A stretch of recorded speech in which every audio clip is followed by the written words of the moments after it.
questioning. I know that we're here to talk about FOIA, but at least in theory, congressional oversight, the constitutional principle of congressional oversight, should allow us in this body access to executive branch records, ideally better than FOIA. Because FOIA is open to the world, and we have particular responsibilities in Congress to engage in executive oversight.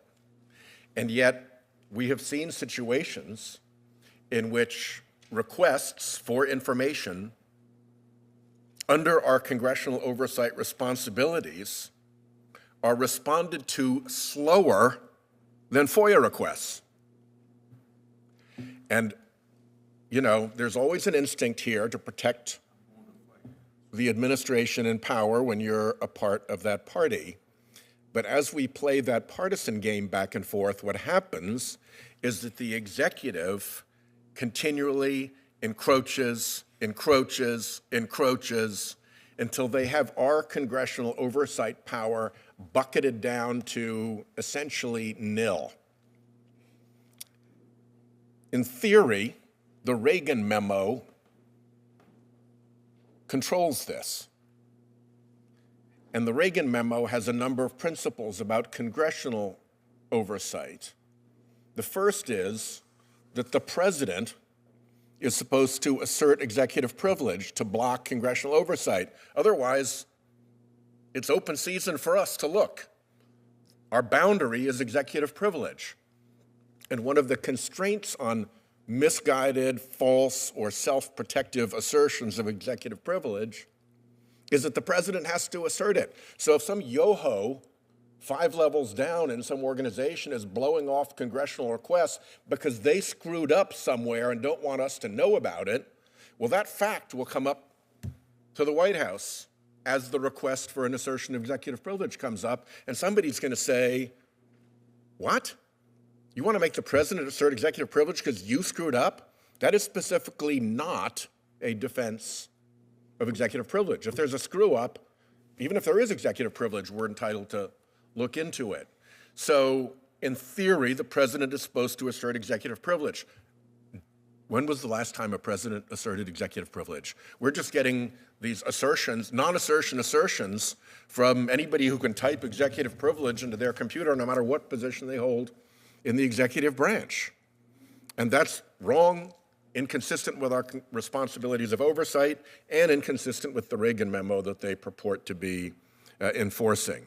It also requires that the Department of Justice take an intermediary role between the objecting department and Congress and try to sort through to an agreement. An accommodation is the way the words work.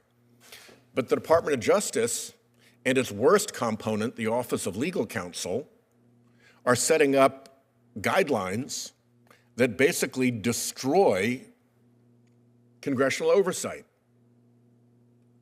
so that there's really no way to go forward through that process because DOJ is no longer a fair interlocutor between executive agencies and Congress. It would be great if they had not blown up that role for themselves because we'd all do better. But when they blew up that role for themselves, we're now left to try to find other means of getting our oversight effectuated because we can no longer trust DOJ. It will go basically whichever way the administration sends it, and OLC has set basic parameters that are highly toxic to proper congressional oversight. So I love all this conversation about FOIA. I have had to do FOIA requests because congressional oversight has become so jammed up, because the Reagan memo has become so constantly overlooked. And I'm hoping, and again, my thanks to Senator Kennedy for his attention to all of these issues, this really ought to be a bipartisan thing. This is not right versus left. This is not Democrat versus Republican. This is executive versus legislative, and executive is thrashing us.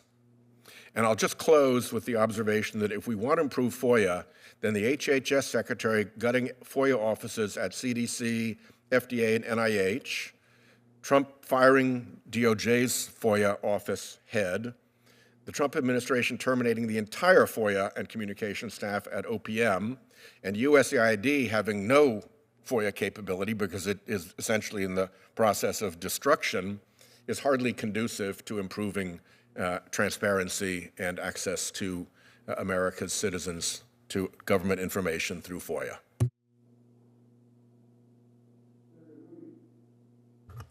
Thank you. You know, it's astounding to me. I'm almost aghast, actually, that we're hearing brought up